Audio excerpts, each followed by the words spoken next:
17.7 माइक्रोकूलाम का एक बिंदु आवेश 0.03 मीटर भुजा के घन के केंद्र पर स्थित है। फिर कह रहा है घन के प्रत्येक पृष्ठ से, पृष्ठ कितने होते हैं घन के? 6 पृष्ठ होते हैं। रूम में जाएंगे और दीवारें गिनेंगे तो नीचे और ऊपर की मिला के 2 गए और चारों तरफ हो जाएंगे तो 4 2 6 हो जाएंगे। मतलब पृष्ठ गिनोगे तो कितने आ जाएंगे? इससे कोई डिब्बा है, डिब्बे के पृष्ठ गिनोगे इतने 6 ही होते हैं। तो घन के प्रत्येक पृष्ठ से गुजरने वाले वैद्युत फ्लक्स का मान ज्ञात कीजिए या वैद्युत फ्लक्स की गणना कीजिए। तो यहाँ पर ध्यान से देखेंगे जो आवेश दे रखा है वो कितना दे रखा है, वो 17.7 माइक्रोकूलाम है। माइक्रोकूलाम को कूलाम में बदलेंगे तो इसके पर माइनस का 6 कूलाम हो जाएगा।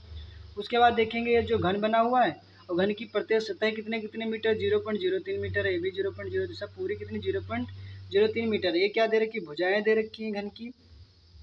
अब यहाँ पर देखेंगे सवाल में कह रहा था वैद्युत फ्लक्स का क्या कीजिए? मान ज्ञात कीजिए। अब यहाँ पर देखेंगे वैद्युत फ्लक्स का फार्मूला क्या होता है? Phi E. अब देखो ये हमें ज्ञात करना है। अब यहाँ पास क्या लिखेंगे? लिखेंगे वैद्युत फ्लक्स से, क्या लिखेंगे? विद्युत फ्लक्स से। अब वैद्युत फ्लक्स का फार्मूला क्या पढ़ा है? वैद्युत फ्लक्स से, वैद्युत फ्लक्स का जो फार्मूला पढ़ा है फाई ई बराबर क्यू अपॉन एप्सिलॉन नॉट। अब यहाँ पर देखेंगे घन की कह रहा था प्रत्येक पृष्ठ से, घन के यहाँ गए, यहाँ घन के प्रत्येक पृष्ठ से गुजरने वाले वैद्युत फ्लक्स का मान। घन में जो पृष्ठ कितने हैं? घन की प्रत्येक पृष्ठ से बोला था तो 1 2 3 3 1 4 5 और 6 कितने पृष्ठ हैं? 6 पृष्ठ हैं। तो यहाँ पर देखेंगे तो यहाँ पर 6 पृष्ठ हैं तो 1/6 से क्या करेंगे इसमें भाई गुणा करेंगे। तो यहाँ क्या रहेगा? यहाँ फाई ई रहेगा, इससे रहेगा, एक ऐसे रहेगा। आवेश कितना दे रखा था? आवेश जो दे रखा है 17.7 गुणे 10 की पावर माइनस का 6। क्या रहेगा? 17.7 गुणे 10 की पावर माइनस का 6 रहेगा। बटे में देखेंगे 6 ऐसे रहेगा। एप्सिलॉन नॉट का मान कितना होता है? 8.85 इंटू 10 की पावर माइनस का 12। अब यहाँ वैद्युत फ्लक्स जो ऐसे रहेगा, यहाँ पास कितना है?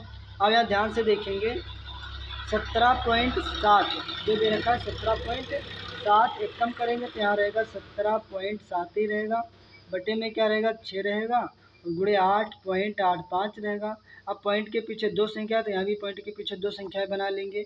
अब पॉइंट से पॉइंट क्या हो जाएगा? हट जाएगा। तो यहाँ कितना बचेगा? 10 की पावर माइनस का 6 और माइनस का 12 ऊपर जाएगा, प्लस का 12 हो जाएगा।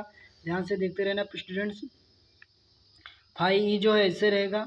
ऊपर कितना बचा हुआ? ऊपर यहाँ पास गुणे में 1 बचा हुआ है, लिखना चाहो तो लिख लो 1। और यहाँ कितना रहेगा? 1770 और बटे में कितना है? 885। और यहाँ कितना इंटू में कितना दे रखा है? बटे में दे रखा है 6 और यहाँ पास 12 में से 6 जाएगा, कितना बचेगा? तो यहाँ 10 की पावर प्लस संख्या बढ़ी तो प्लस का 6 रहेगा। पर देखो 885 एक कम एक बार में, 885 दूना 1700 कितना आ जाएगा? 70 आ जाएगा।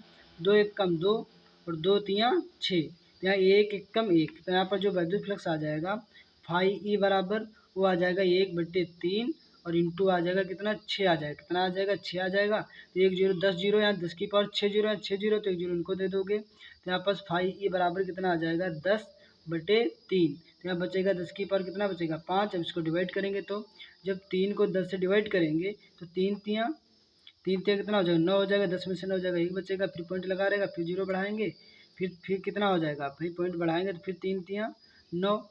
फिर देखो 10 में से 9 हो जाएगा, 1 बचेगा। फिर ये सब क्रियाएँ चलती रहेंगी 3 3 करके। तो यहाँ पर जो वैद्युत फ्लक्स आ जाएगा फाई ई बराबर वो आएगा कितना आएगा?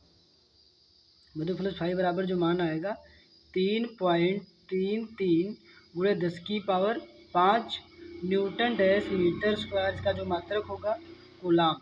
तो ये आपका क्या हो जाएगा? ये आपका हो जाएगा राइट आंसर। ये वैद्युत फ्लक्स निकल करके आ जाएगा। तो आपका जो वैद्युत फ्लक्स का जो मान आएगा कितना आ जाएगा? 3.33 आ जाएगा। तो ये जो है आपके समझ में आया होगा। तो वीडियो अच्छा लगा हो तो बहुत बहुत धन्यवाद।